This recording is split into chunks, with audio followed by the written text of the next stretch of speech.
সূর্যকে ফল ভেবে ভুল করেছিলেন হনুমান। হ্যাঁ, বাল্মীকি মুনির রামায়ণ অনুসারে শৈশবে এক সকালে হনুমান ক্ষুধার্ত ছিলেন এবং তিনি লাল রঙের সূর্য উদিত হতে দেখেছিলেন। সেই সূর্যকেই পাকা ফল ভেবে তিনি খাওয়ার জন্য লাফিয়ে ওঠেন। দেবরাজ ইন্দ্র তাতে হস্তক্ষেপ করেন এবং হনুমানের চোয়ালে বজ্রপাত দিয়ে আঘাত করেন। এতে হনুমানের পিতা বায়ু বিরক্ত হয়ে পৃথিবীর সমস্ত বায়ু প্রত্যাহার করে নেন, যা সমস্ত জীবের জন্য অপরিসীম দুর্ভোগ সৃষ্টি করে। যেহেতু ভুলটি দেবরাজ ইন্দ্রের দ্বারা হয়েছিল, তাই তিনি হনুমানকে বর দেন যে তার শরীর ইন্দ্রের বজ্রের মতোই শক্তিশালী হবে এবং বজ্র তার কোনো ক্ষতি করতে পারবে না। অগ্নিদেব হনুমানকে বর দেন যে আগুন তার কোনো ক্ষতি করতে পারবে না।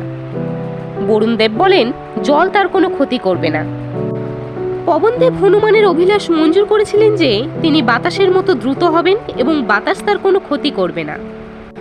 ব্রহ্মা হনুমানকে বর দেন যে তিনি যে কোনো জায়গায় যেতে পারেন যেখানে তাকে থামানো যায় না। দেবতাদের এই বরগুলি হনুমানকে শক্তিশালী ও অমর করে তোলে, যার অনন্য ক্ষমতা ও শক্তি রয়েছে। ভিডিওটি ভালো লেগে থাকলে একটি লাইক ও শেয়ার করে দেবেন।